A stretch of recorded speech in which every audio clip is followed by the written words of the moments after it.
Hello friend, आज हम लोग मराठा साम्राज्य के बारे में पढ़ेंगे कि इसका अभ्युदय कैसे हुआ और इन्होंने अपना साम्राज्य कहाँ तक विस्तार किया।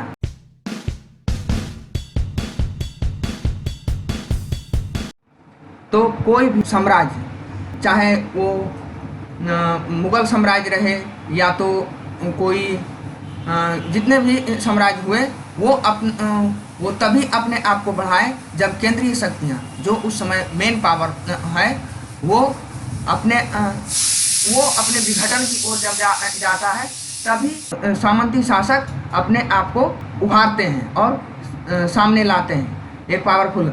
तो उसी रूप में जब मुगल साम्राज्य के विघटन की प्रक्रिया जब शुरू हो गया, तो महत्वाकांक्षी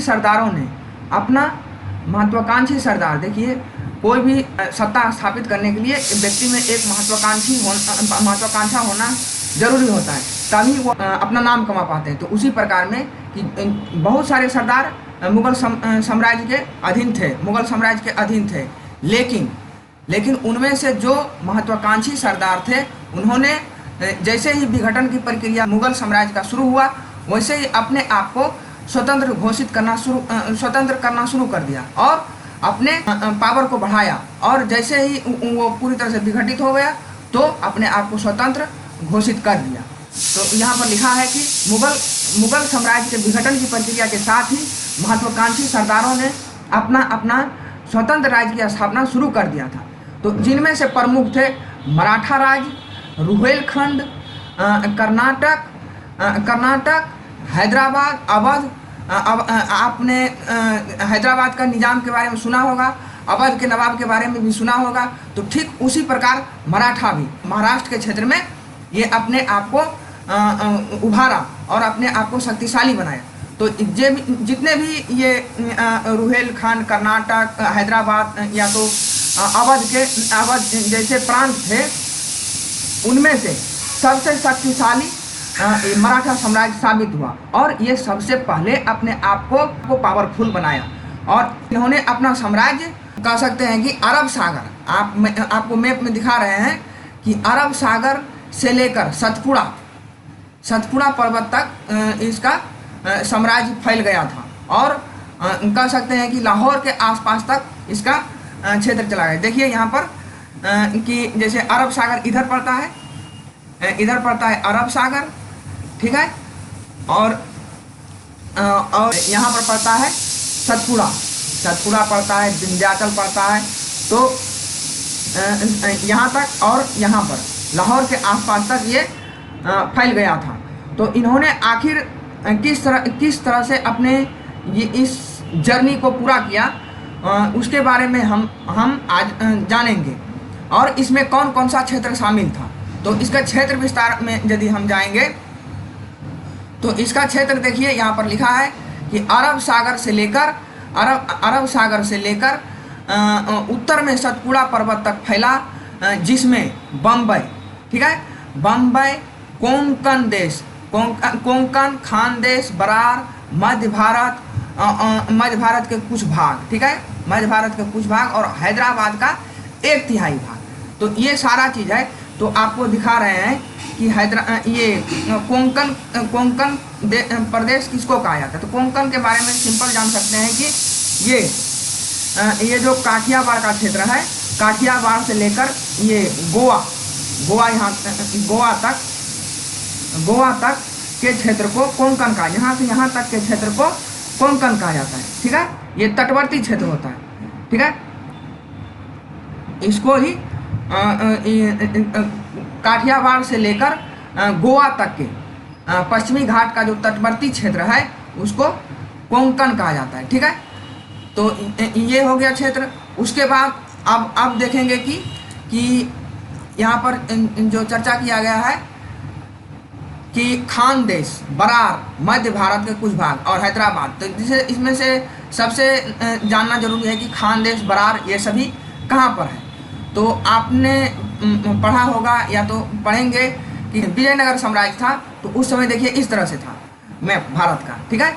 तो यहाँ पर देखिए खानदेश है, यहाँ पर बेरार है, यहाँ पर अहमदनगर, यहाँ पर बीजापुर। अब बीजापुर के बारे में आप लोग एकदम अच्छी तरह से याद रखिए, इस पर चर्चा बहुत ज़्यादा होगा, क्योंकि जैसे जैसे महाराष्ट्र में जैसे जैसे मराठा अपना शक्तियाँ बढ़ाएगी, वैसे वैसे सबसे पहला मतलब प्रॉब्लम होगा, इसको सबसे ज़्यादा चिंता होगा बीजापुर के शासक को। उसके बाद जाकर दिल्ली में जो मुगल साम्राज्य था, उसके बाद में उसको ये बात आएगा कि दिल्ली यहाँ पर है देखिए, और यहाँ सबसे पहले बीजापुर। तो सबसे पहला उसके पड़ोसी देश के राजाओं को सबसे पहला दिक्कत का सामना करना पड़ेगा, और सबसे पहला विरोध और साजिश यही करेगा।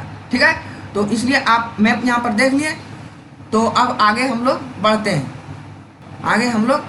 कि हम लोगों ने चर्चा कर दिया कि कोंकण, खानदेश, बरार, मध्य भारत और हैदराबाद का 1/3 क्षेत्र इसमें सम्मिलित था। देखिए आपको हैदराबाद भी यहाँ पर हम यहाँ पर दिखा दिए हैं कि हैदराबाद देखिए यहाँ इसका 1/3 भाग आप कह सकते हैं कि यहाँ से इस तरह से जाता होगा।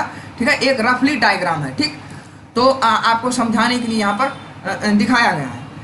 तो यहाँ पर देखिए लिखा है कि कोंकण, खानदेश, बरार, मध्य भारत के कुछ भाग और हैदराबाद के 1/3 भाग सम्मिलित था, और इस क्षेत्र को हम मराठवाड़ा भी कहते हैं। मराठा साम्राज्य को व्यवस्थित ढंग से पढ़ने के लिए हम लोग इसको 2 चरण में बांटेंगे। ठीक है, पहला चरण बांट सकते हैं कि 17वीं शताब्दी के उत्तरार्ध में जो इसका स्थापना हुआ। ठीक है, और स्थापना 17वीं शताब्दी के उत्तरार्ध में जो शिवाजी और शिवाजी के समय में मराठा साम्राज्य का स्थापना हुआ। ठीक है, और उसके उत्तराधिकारी, ठीक है, उसके उत्तराधिकारी के बारे में जानेंगे। संभाजी, उसके बाद राजा राम और ताराबाई। ठीक है, उसके बाद आ जाता है पेशवाओं के अधीन, क्योंकि साहू जी के समय में पेशवा काफ़ी मतलब मजबूत अपने आप को पावरफुल बना लिया था। तो इसी क्रम में हम लोग सबसे पहले 2 भाग में यदि इस इतिहास को हम यदि 2 भाग में बांटते हैं, तो पहला भाग होगा कि शिवाजी ने कैसे अपने इस मराठा साम्राज्य का अस्तित्व को जमाया, मतलब अपने इस साम्राज्य को इस्टेब्लिश किया। और फिर आगे हम लोग पढ़ेंगे कि संभाजी उसके उत्तराधिकारी हुए, और फिर राजा राम हुए, और फिर ताराबाई, और उसके बाद साहू जी। उसके बाद देखिए यहाँ पर आएगा साहू। ठीक है, साहू, इसके समय में पेशवा काफ़ी मजबूत हो चुके थे। ठीक है ना, इसके समय में पेशवा काफ़ी मजबूत हो चुके थे। तो हम लोग उसके बाद पेशवा के बारे में पढ़ेंगे, और पेशवा के समय में ही अंग्रेज़ों ने अपना पैर जमा दिया था, और इसको अंग्रेज़ों और पेशवाओं के बीच उस समय बहुत सारे युद्ध हुए, और उसके बारे में फिर सेकेंड पार्ट में देखेंगे। ठीक है, तो पहला पार्ट में हम लोग आगे बढ़ते हैं।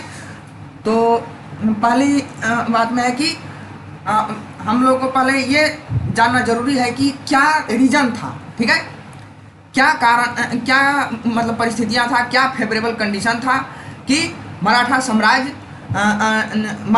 मराठाओं का मतलब उसका राइज हुआ। ठीक है, उसका उदय हुआ, उन्होंने अपने आप को उस क्षेत्र में एक साम्राज्य के रूप में क्या कंडीशन, फेवरेबल कंडीशन था कि अपने आप को स्थापित किया। ठीक है, तो पहला कंडीशन था कि भौगोलिक कारण।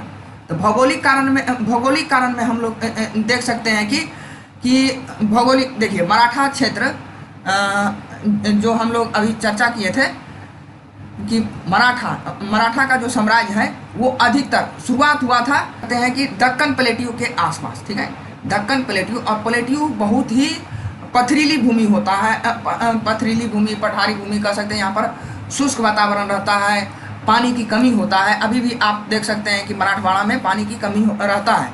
तो उसी में ये इसकी कठिनाइयाँ था, और यही कठिनाइयाँ इसको गुरिल्ला युद्ध करने के लिए तो अभ्यस्त कर दिया था। ठीक है, गुरिल्ला युद्ध उसको कहा जाता है जिसमें मतलब अचानक तुरंत अटैक किया और तुरंत छुप गया, या तो फिर कह सकते हैं कि जितना भी उसको यदि सामने वाले को यदि हरा दिया है तो उसका सारा सामान उसका लूट लिया जाता था।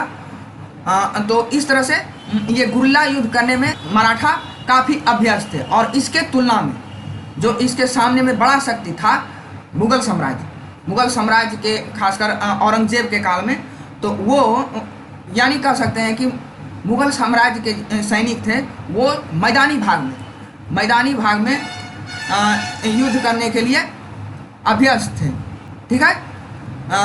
तो इस तरह से वो मराठा के योद्धाओं के सामने में, मराठा के सैनिकों के सामने में मुगल नहीं टिक पा रहे थे, क्योंकि मुगल जो थे मुगल के सैनिक मैदानी भाग में युद्ध करने के लिए अभ्यस्त थे, लेकिन ये गुरिल्ला युद्ध पहाड़ी भाग में कर सकते थे, ठीक है।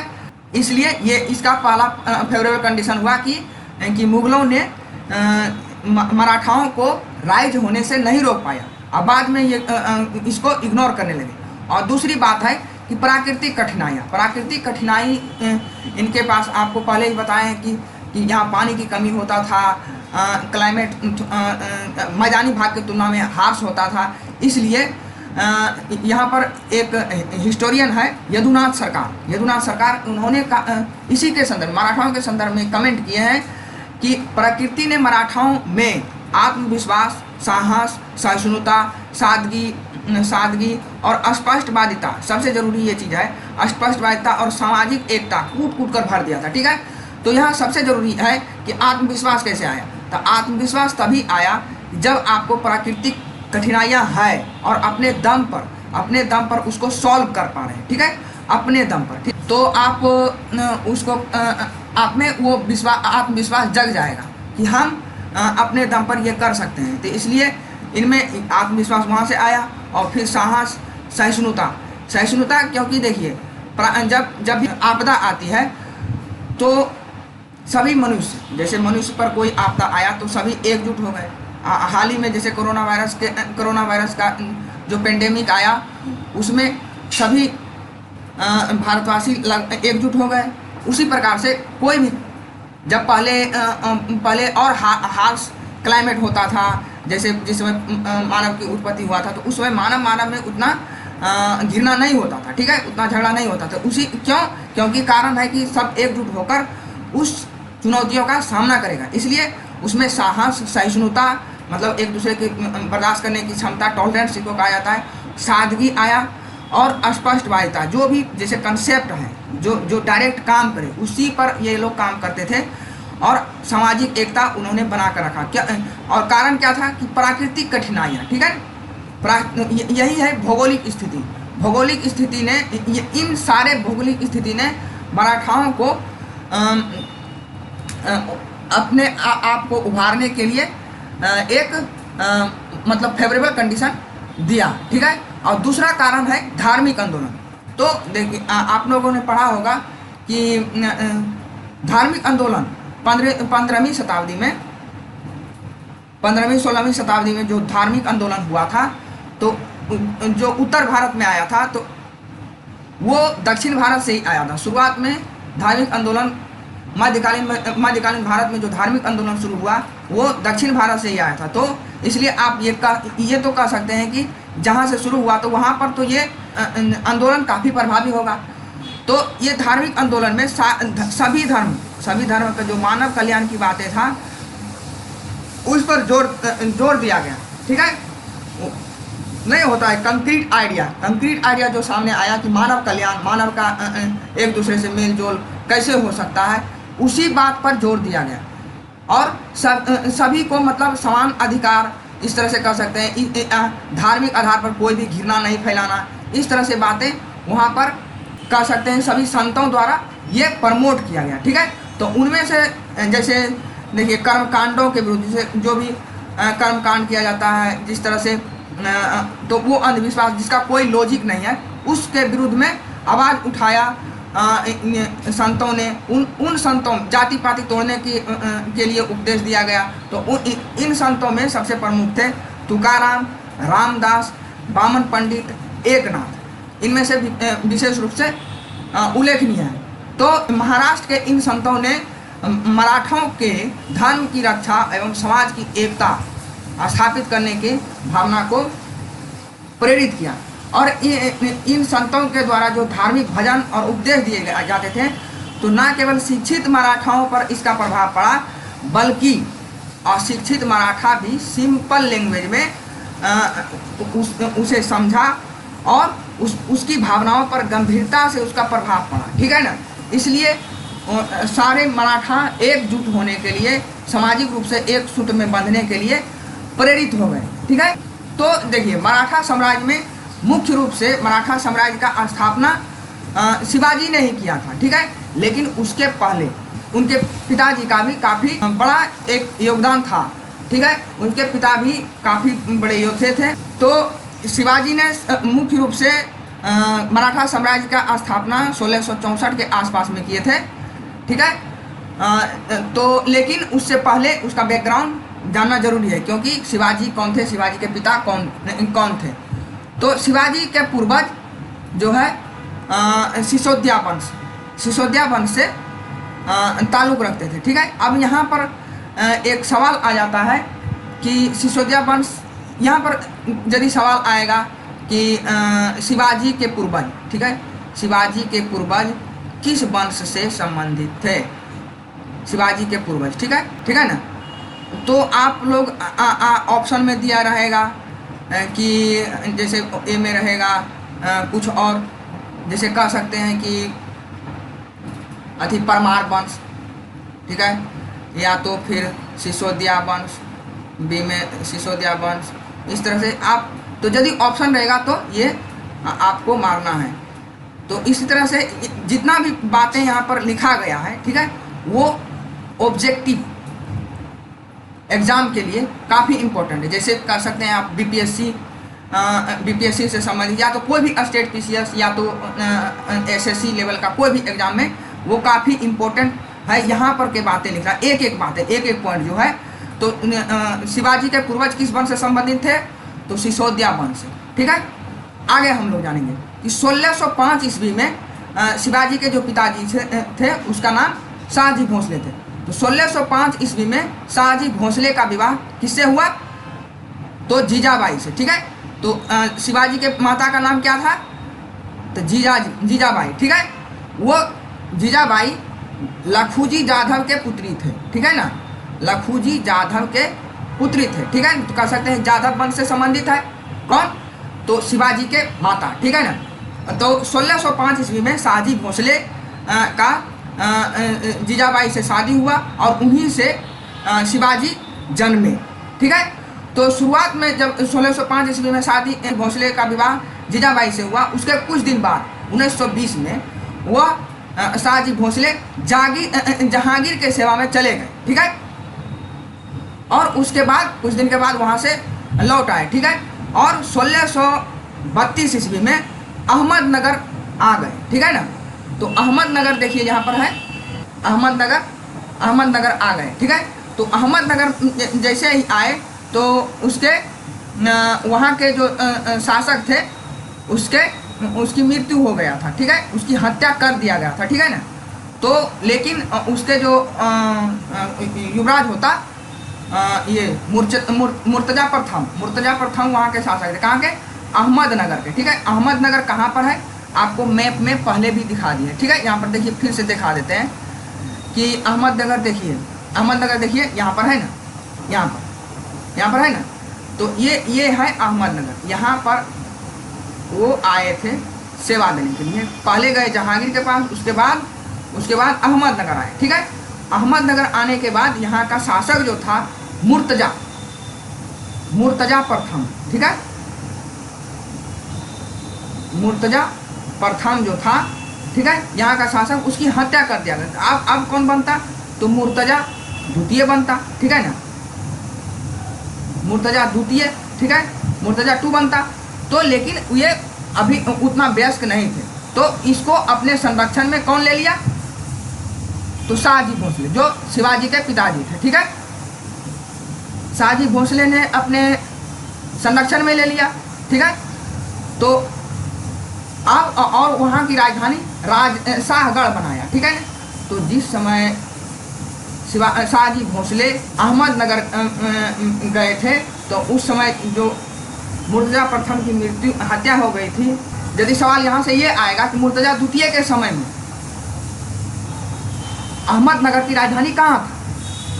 तो सिंपल शाहगढ़। ठीक है, एक क्वेश्चन यहाँ से भी, तो हर लाइन में यहाँ पर क्वेश्चन बन सकता है। ठीक है, आप लोगों को ये बातें जो भी यहाँ पर लिखा गया है आप कॉपी में लिख लीजिएगा और उसको याद कर लीजिएगा, उसको एकदम कंठस्थ कर लेना है। ठीक है, और फिर 1634 से 36 ईस्वी में शाहजी भोसले जो जिसके शाहजी भोसले ने मुर्तजा द्वितीय को अपने संरक्षण में रखकर मुर्तजा द्वितीय को गद्दी पर बैठाया और उसका संरक्षण शाहजी भोसले बन गए। तो उसी समय उसके कुछ दिन बाद शाहजी मतलब अहमदनगर और मुगल के बीच में संघर्ष हुआ। ठीक है ना, 1934 से 36 के बीच में मुगल अहमदनगर और मुगल साम्राज्य के बीच संघर्ष हुआ। ठीक है ना, तो जिसमें से शाहजहां, उस समय का शासक कौन था? शाहजहां। जब 1634 से 36 ईस्वी में अहमदनगर और मुगल साम्राज्य के बीच जो संघर्ष हुआ उस समय कौन था शासक? तो शाहजहां था। ठीक है, यहाँ से एक क्वेश्चन और बन जाता है। तो शाहजहां ने समस्त किला शाहजहां ले लिया। ठीक है, और बीजापुर कौन चला गया? शाहजी भोसले। ठीक है, वहाँ से निकलकर वो बीजापुर चले गए। ठीक है, तो बीजापुर जब चले गए तो यहाँ पर देखिए 78 है। ठीक है, 1638। ठीक है, 1637 और 1638 और 1640 में क्रमशः रूप से इक्केरी को जीता कौन? शाहजी भोसले, और सिरा को जीता और बंगलोर को जीता। ठीक है ना, तो अब ये जो जीता ना, तो वो जो बीजापुर का सुल्तान कौन था? बीजापुर का सुल्तान, ठीक है, सुल्तान था कौन? तो इब्राहिम आदिल शाह। ठीक है ना, इब्राहिम आदिल शाह द्वितीय कह सकते हैं। ठीक है ना, इब्राहिम। तो हम लोग यहाँ पर कह सकते थे कि उनको जब इक्केरी, सीरा और बंगलोर जब जीत कर दे दिया तो उन्होंने खुश होकर, ठीक है, इब्राहिम आदिल शाह खुश होकर बीजापुर के सुल्तान जो इब्राहिम उन्होंने शाहजी को 4 लाख की जागीर दे दिया। ठीक है, 4 लाख की जागीर दे दिया। बंगलोर का अधीनस्थ शासक बनाया। ठीक है ना, मतलब मुख्य रूप से शासक कौन था? इब्राहिम आदिल शाह। ठीक है, और अधीनस्थ शासक किसको बनाया? तो शाहजी भोसले। ठीक है ना, शाहजी भोसले को अधीनस्थ शासक बनाया। ठीक है ना, अब तो वहाँ के शासन में ये भाग ले रहे थे। कुछ समय के बाद बसापट्टन नामक स्थान पर वह कौन? शाहजी भोसले हिरन आखेट कर रहा था, मतलब हिरन का शिकार कर रहा था। तो पहले के शासक हिरन का शिकार करते थे, ऐसा उन लोगों का शौक होता था। ठीक है, तो हिरन का शिकार कर रहे थे, शिकार खेलने के लिए जाते थे। तो उसी दौरान अचानक उसके घोड़े से गिरने से शाहजी भोसले का 1964 ईस्वी में, जनवरी 1964 ईस्वी में, 1664 ईस्वी में शाहजी भोसले का मृत्यु हो गया। ठीक है, तो उस समय शिवाजी मात्र 16 साल के थे। ठीक है, उस समय शिवाजी मात्र 16 साल के थे। और फिर उस समय शिवाजी को पुना सुपा की छोटी सी जागीर था, उसी से उन्होंने अपना जर्नी शुरू किया। ठीक है, तो हम लोग ये कह सकते हैं कि यहाँ तक जो पढ़े कि शाहजी भोसले भी एक महान योद्धा कह सकते हैं, और उनकी एक कहानी है। और उसके बाद अब आता है कहानी शिवाजी का, क्योंकि शिवाजी भी एक वीर के सपूत थे, तो इनमें तो वीरता रहेगी ही। और इनकी छोटी सी जागीर थी पुना सुपा। ठीक है, पुना सुपा, तो यहीं से इन्होंने अपना साम्राज्य बढ़ाने की जर्नी शुरू किया था। तो हम पर्सनल डिटेल ले लेते हैं पहले कि शिवाजी का जन्म कब हुआ। तो जन्म के विषय में देखिए 6 अप्रैल 1627 इसका डेट ऑफ बर्थ है, लेकिन इस पर विवाद है। ठीक है, तो इस पर विवाद है, तो इसमें देखिए शिवाजी का जो वास्तविक जन्म तिथि है वो तिथि विवादास्पद है, इस पर कोई मतलब एक राय नहीं है। ठीक है, कुछ विद्वान उसका जन्म जयंती मानते हैं 19 फरवरी 1930, मतलब 3 साल बाद। ठीक है ना, 3 साल बाद मानते हैं, लेकिन इतिहासकारों का मान्यता है कि उसका जन्म 6 अप्रैल 1627 को हुआ था। ठीक है, तो तो हम लोग लेकर चले हैं कि 1627 ईस्वी में। ठीक है, 1627 ईस्वी में शिवाजी का जन्म हुआ 6 अप्रैल 1627 ईस्वी में। ठीक, और कहाँ पर हुआ था? पुणे जिला है और उसका शिवनेर दुर्ग में हुआ था। तो यहाँ पर आएगा कि शिवाजी का जन्म हुआ था तो आएगा तोरण दुर्ग में, शिवनेर दुर्ग में, या तो पुना सुपा जागीर में। तो बोलिए कहाँ मानना है? तो शिवनेर मानना है। ठीक है, तो ऑप्शन भी देगा वहाँ के आसपास के, जहाँ पर आप पढ़ रहे हैं वहीं के आसपास के चीज़ के देगा। ठीक है, और पिताजी के नाम आप जान रहे हैं कि शाहजी भोसले थे, जीजाबाई उसकी माता थी, और शिवाजी ने, आगे आप पढ़िएगा कि शिवाजी ने की 2 पत्नी थी, साईबाई निम्बालकर और पुल्लाबाई। ठीक है, शिवाजी के धार्मिक गुरु के नाम थे स्वामी रामदास। ठीक है, स्वामी रामदास थे, वो धरकरी संप्रदाय से संबंधित थे। ठीक है, तो कहेगा कि शिवाजी के धार्मिक गुरु रामदास किस संप्रदाय से संबंधित है? तो धरकरी संप्रदाय। ठीक है, और इसके राजनीतिक गुरु कह सकते हैं कि कोंडदेव। ठीक है, कोंडदेव कहीं पर लिखा रहता है और कहीं पर कोंडदेव। ठीक है ना, कोंडदेव भी लिखा रहता है। ठीक है ना, तो इसलिए, और इन्होंने अपना राजधानी रायगढ़ बनाया। ठीक है, रायगढ़। और व्यक्तित्व पर देखिए, जब आगे पढ़िए, देखिए यहाँ पर लिखा हुआ है कि 10 वर्ष की अवस्था में, ठीक है, शिवाजी जब 10 वर्ष के थे, ठीक है, 10 वर्ष के थे, तो शाहजी भोसले का संबंध किसी दूसरे महिला, जैसे उसका नाम था तुकाबाई, ठीक है, तुकाबाई से हो गया, जिसके कारण से 10 वर्ष की अवस्था में ही शाहजी भोसले ने शिवाजी को पूना भेज दिया था। कहाँ भेज दिया था? और पूना भेज दिया था। वहीं पर इसका आगे पालन पोषण हुआ, और इसका पालन पोषण जीजाबाई इसकी माता जो थी, और इसकी सौतेली माता देखिए ये है तुकाबाई। ठीक है, ये सौतेली है। ठीक है, तो इस तरह से हम कह सकते हैं कि इसीलिए जब ये माँ के साथ ही रहे तो इनके व्यक्तित्व, मतलब शिवाजी के व्यक्तित्व पर सबसे ज़्यादा प्रभाव उनके माता जीजाबाई का ही रहा। ठीक है ना, और राजकीय भाषा शिवाजी साम्राज्य के राजकीय भाषा मराठी और संस्कृत, 2 भाषा थे। ठीक है, मराठी और संस्कृत। ठीक है, और राज्याभिषेक के समय में 14 जून 1674 को हुआ था। ये तो हम लोग आगे पढ़ेंगे। ठीक है ना, गंग भट्ट थे विद्वान, काशी के विद्वान थे, गंग भट्ट थे, उन्होंने रायगढ़ में राज्याभिषेक किया था। इसका राज्याभिषेक 2 बार हुआ था। ठीक है, इसमें भी कई सारा थी बातें हैं। और इसका अंतिम सैन्य अभियान था 1677 ईस्वी में, कर्नाटक का अभियान। ठीक है, ये भी हम लोग आगे जाके अभी पढ़ेंगे। ठीक है ना, और इसका कुल आयु देखिए 53 वर्ष के आयु में 3 अप्रैल 1680 का ये निधन हो गए थे। अब निधन कहाँ हुए थे वो भी आगे जाके पढ़ेंगे हम लोग। ठीक है ना, अब यहाँ पर देखिए कि स्वतंत्र हिंदवी स्वराज का स्थापना किया था। ठीक है, और 74 में इन्होंने, तो ये सारी बातें हैं, इसको आप स्क्रीनशॉट करके देख सकते हैं। ये इसकी चर्चा हम बाद में भी करेंगे। ठीक है, अब देखिए कोंडदेव और रामदास। कोंडदेव कौन थे? कोंडदेव थे राजनीतिक गुरु। ठीक है,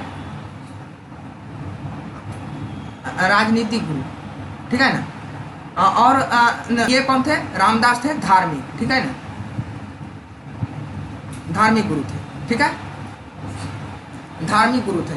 तो ये दोनों कोंडदेव और गुरु रामदास के संपर्क में रहने के कारण शिवाजी में हिंदू धर्म के प्रति गहरा प्रेम था। ठीक है, इसमें और उस समय केंद्र, जैसे दिल्ली में शासन किसका था?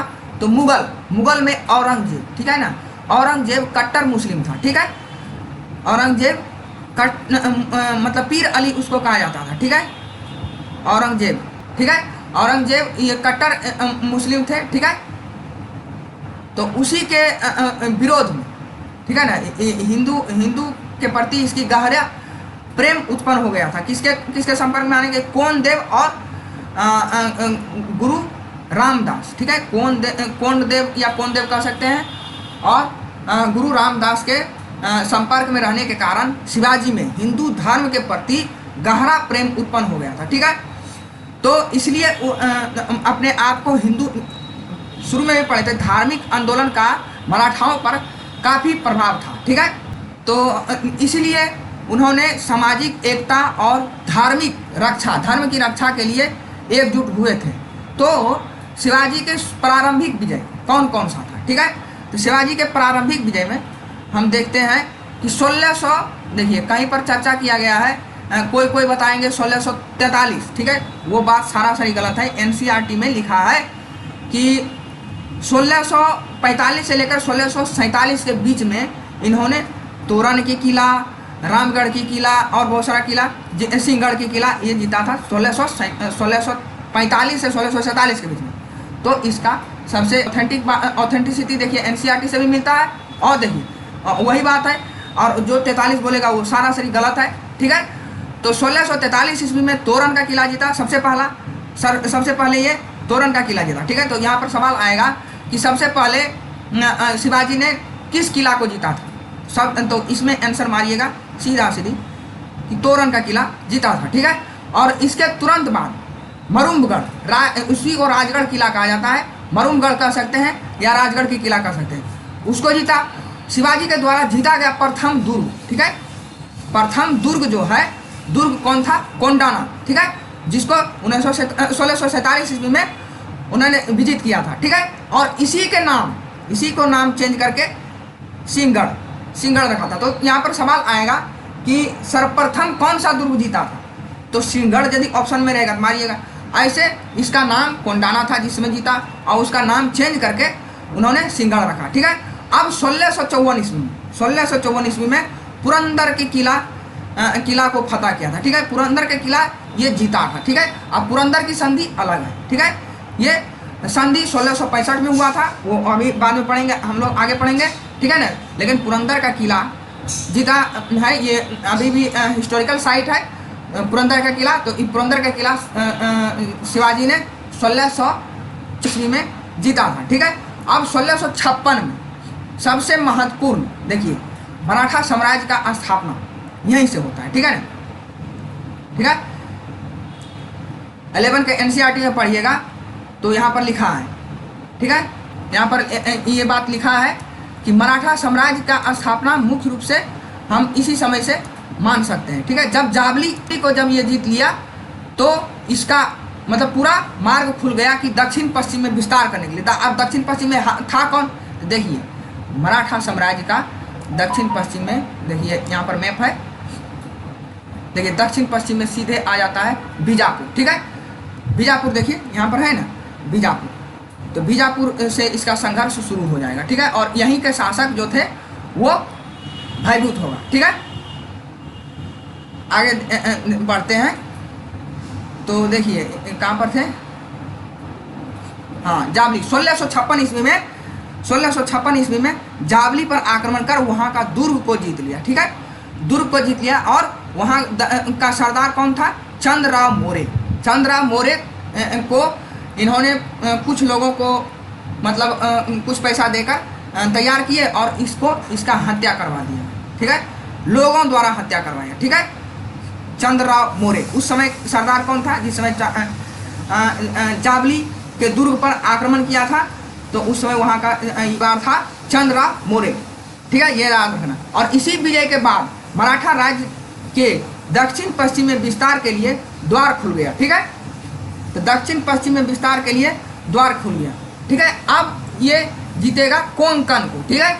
कोंकण में देखिए क्या बात है कि मुगल साम्राज्य, कोंकण प्रदेश आपको बताए हैं कि ये जैसे कोंकण प्रदेश के बारे में आपको कह सकते हैं कि ये इंडिया का मैप है, ठीक है।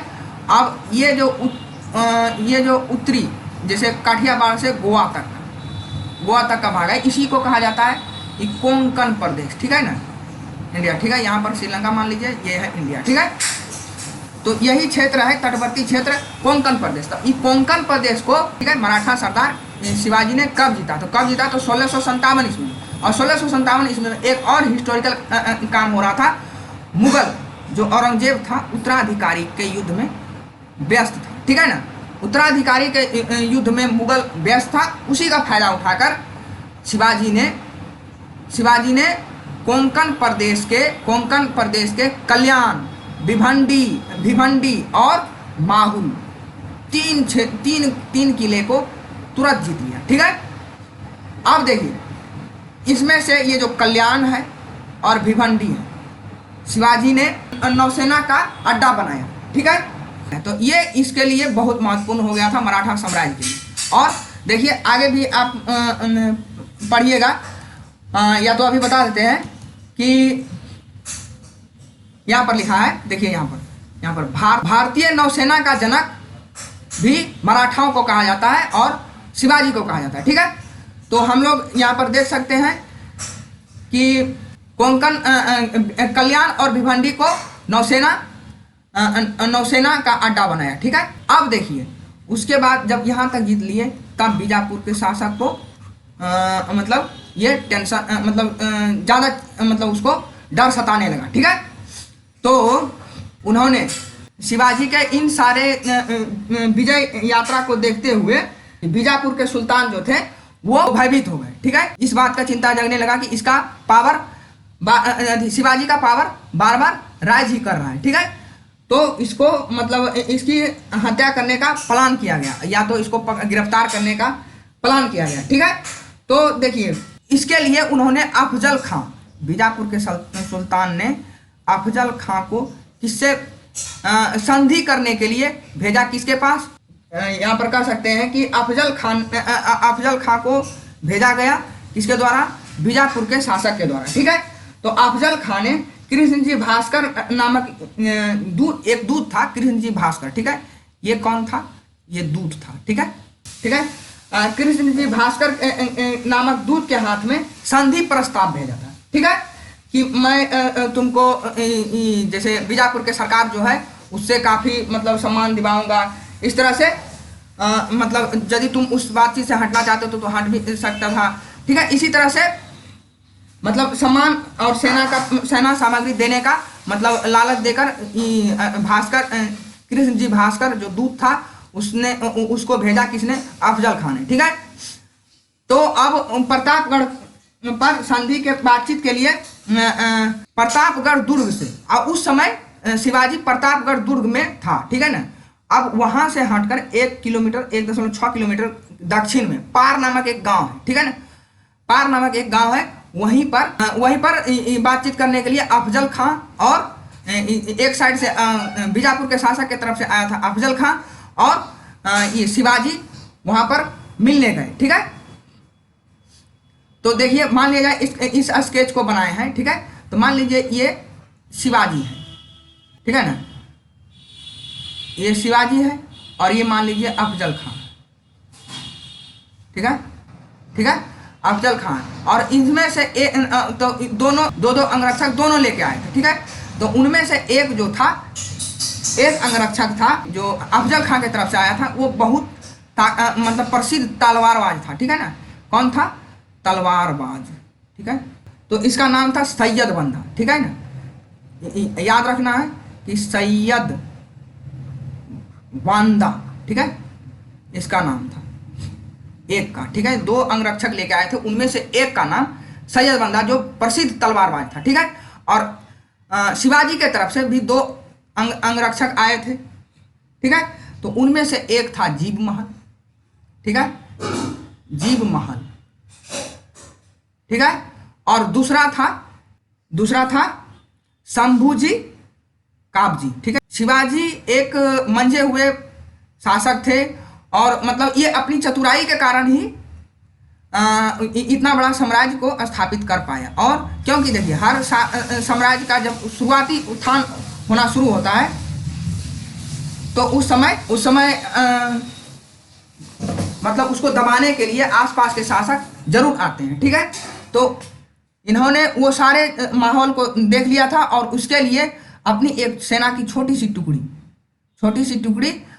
झाड़ी के नीचे, झाड़ी के पीछे छिपा दिया था। और ये इस सेना का नेतृत्व कर रहे थे 2 व्यक्ति, मोरे पिंगले। ठीक है, एक था मोरो पिंगले थे, दूसरा व्यक्ति थे नेताजी पालकर। ठीक है, 2 व्यक्ति, ये जो नेताजी पालकर, इन दोनों के नेतृत्व में एक छोटी सी सेना की टुकड़ी झाड़ी के पीछे छुपा दिए थे। ठीक है, ये नेताजी पालकर है और मोरे पिंगले, दो व्यक्ति के नेतृत्व में, दो सेनापति के नेतृत्व में एक छोटी सी सेना की टुकड़ी शिवाजी ने झाड़ी के पीछे छिपा दिया था। और ताकि यदि देखिए इसका मंशा हत्या करने का था, तो ये दोनों जब एक दूसरे से गला मिलता है तो ये इसको अपने कवच से दबाकर इसको मारना चाहता है। ठीक है, और तलवार से मारना चाहता है। ठीक है, तब उसी समय शिवाजी ने बघनख पहना हुआ था। ठीक है, क्या था पहना हुआ? बघनख। बघनख हाथ में पहनने वाला होता है। ठीक है, भारतीय सेना भी अभी भी इसको यूज करते हैं। ठीक है, तो ये बघनख पहने हुए थे और उसी से अफजल खां का हत्या कर देता। ठीक है ना, तो इस प्रकार से शिवाजी ने अफजल खां का हत्या कर दिया। ठीक है, तो ये है कहानी कि अफजल खां की हत्या कैसे किया गया। अफजल खां को भेजा कौन? तो बीजापुर के शासक। ठीक है, बीजापुर के शासक कब भेजा था? 1659 ईस्वी का 1659 ईस्वी का ये कहानी है। ठीक है, तो अफजल खां का दूत था कृष्णजी भास्कर।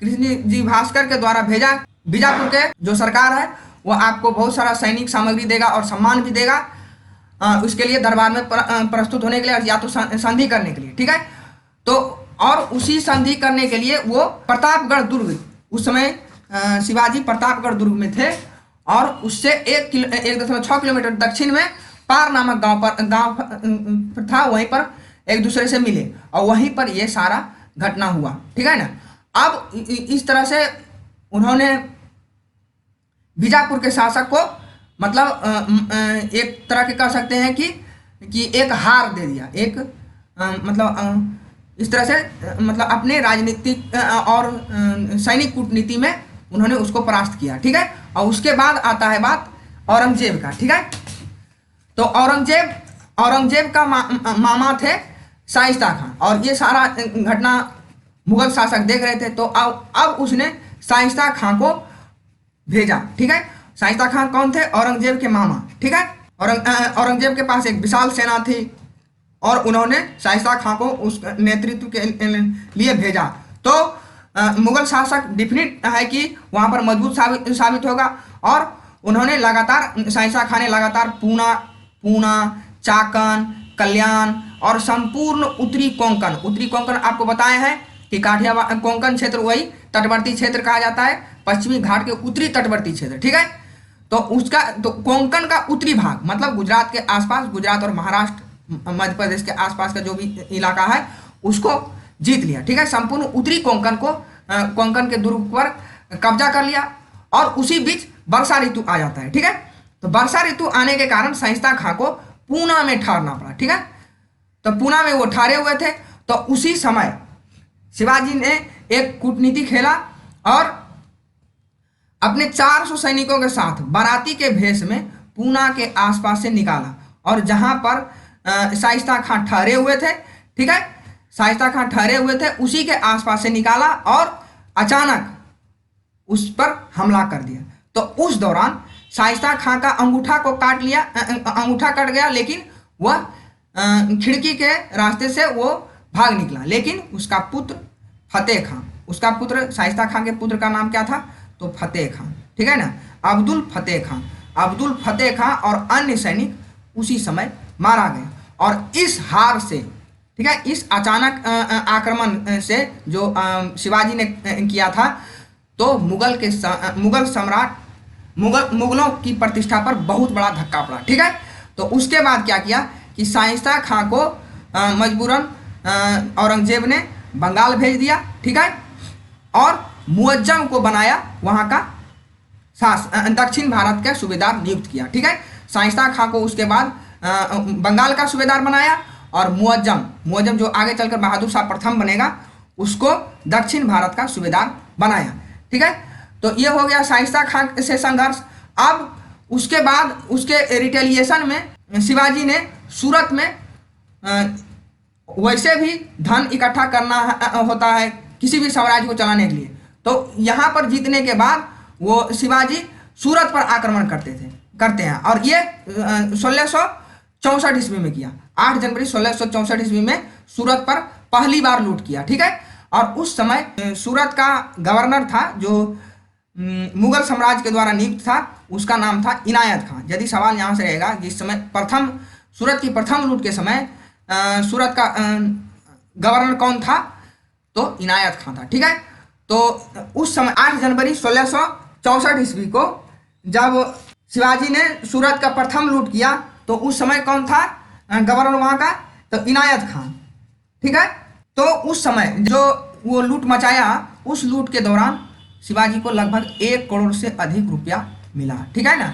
और उस समय जिस समय 1664 ईस्वी था तो जाहिर सी बात है कि यूरोपीय लोग वहाँ पर आ गए थे। और यूरोप में अंग्रेज सबसे पहले 1608 ईस्वी में सूरत में पाला कोठी बनाने का कोशिश किया था, लेकिन वो विफल हुआ था, ठीक है।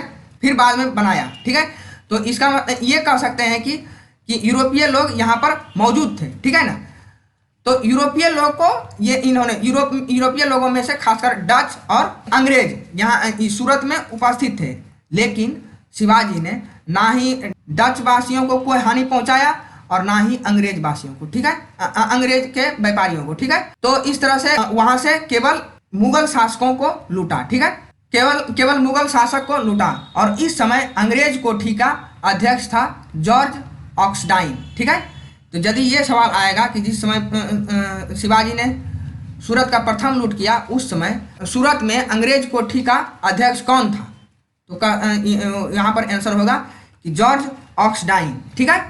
अब आगे जब इन्होंने सूरत का लूट किया तब अब मुगल शासकों को बहुत जोर से क्रोध हुआ, क्योंकि शाइस्ता खां की असफलता और सूरत की लूट से परेशान होकर औरंगजेब ने शिवाजी को दमन करने के लिए आमेर के राजा, देखिए आमेर के राजा थे कौन, राजा जय सिंह, ठीक है। तो अब देखिए दो शासक एक दूसरे से लड़ेंगे और दोनों हिंदू हैं, ठीक है। अब देखिए जय सिंह के पीछे पूरा मुगल सेना था, तो जाहिर सी बात है कि यह मजबूत साबित होगा, ठीक है। तो इन्होंने क्या किया, पुरंदर में जाकर पूरा घेरा डाल दिया, ठीक है, और वहाँ के फसलों या तो वहाँ के जनता को पूरी तरह से तबाह करने लगा, बर्बाद करने लगा, ठीक है। तो इसी दौरान मराठा का जो सेनापति था मुरार बीजा प्रभु, ठीक है ना, मुरार बीजा प्रभु जो थे वो मराठा का सेनापति थे। तो इसी युद्ध में वो मारा गए, मतलब वीर गति को प्राप्त किए, वो मारे गए, ठीक है। और उसके साथ ही 600 आदमियों वीर गति प्राप्त किए, ठीक है, वीर गति प्राप्त किए यानी मारे गए, ठीक है, ठीक है। तो इससे अब जैसे देखिए एक अच्छा शासक जो रहता है जब उसका पब्लिक मरता है ना तो वो मतलब परेशान हो जाता है, ठीक है। तब उसके बाद शिवाजी ने, और यही कारण था कि शिवाजी का फेमस भी होने का कहीं ना कहीं, क्योंकि व्यक्तियों पर उत्पीड़न के समय में वो सामने आए और इसी कारण, और ये जो कांड कर रहे थे जैसे फसल को बर्बाद कर रहे थे, ये सब कर रहे थे, तो इसी कारण से मुगल शासक बदनाम भी हो गए और इसकी सत्ता धीरे धीरे वहाँ से उखड़ने लगा। तब अंत में शिवाजी ने आत्मसमर्पण वहाँ पर कर दिया, ठीक है। उसके बाद पुरंदर की संधि हुई, कब हुई, 22 जून 1665 को, ठीक है। और इसमें जाहिर सी बात है कि मुगल शासक का पलड़ा भारी था और आत्मसमर्पण शिवाजी किया था, तो कंडीशन कौन रखेगा, तो मुगल शासक, ठीक है। तो मुगल शासक कंडीशन रखेगा। तो इस शर्त के अनुसार इसमें पहला शर्त था शिवाजी ने 23 किला, ठीक है, 23 किला मुगल को दे दिया और 12 किला मात्र अपने पास रखा, ठीक है। और उसके बाद शिवाजी के पुत्र संभाजी को मुगल दरबार में 5000 मनसब के रूप में उसको जाना, मतलब दरबार में भेजने का ये शर्त रखा था, ठीक है, 5000 मनसबदारी, जबकि वहाँ के दरबारियों का जो प्रतिष्ठित दरबारी है उसको 7000 मनसबदारी में रहता था, ठीक है। तो इसका आगे जाके इसका अपमान होगा, उसके बाद जो घटना होगा आगे देखेंगे हम, ठीक है। और तीसरा कंडीशन क्या था कि शिवाजी ने बीजापुर के सुल्तान के विरुद्ध मुगल सम्राट को सहायता देने का वचन दिया था। तो जैसे ये तो बात इसके लिए आसान था, क्योंकि जब भी बीजापुर के सुल्तान मतलब इसको धमकी देने की कोशिश करता, किसको, तो शिवाजी को, तो वो सिर्फ यही कहता था कि हम जाके मुगल शासक को हम सहायता कर देंगे, ठीक है। तो इससे ये थोड़ा पीछे होता था उसमें, ठीक है। तो अब बात वही है कि मुगल शासक ने इसको कहा कि बीजापुर सुल्तान के विरुद्ध जब भी हम लड़ाई करेंगे शिवाजी को हमको साथ देना है, ठीक है। तो इस बात पर वो एग्री हुए, ठीक है। अब देखिए सबसे कठिनाई हुआ यहाँ पर, ठीक है। इस बात से ही विवाद आगे जाकर बढ़ा, ठीक है ना, कि संभाजी, शिवाजी के पुत्र जो संभाजी थे, उसको मुगल दरबार में 5000 मनसब के तौर पर उसको हाजिर होने के लिए कहा था, ठीक है।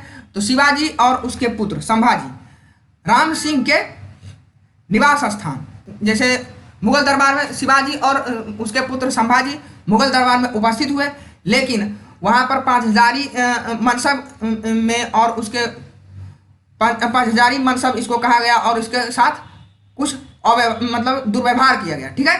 तो उसी में शिवाजी ने कुछ रिटेलिएशन में बोल दिया, ठीक है। तो जिसके कारण से उसको गिरफ्तार करवा लिया गया। कहाँ पर गिरफ्तार करवाया गया?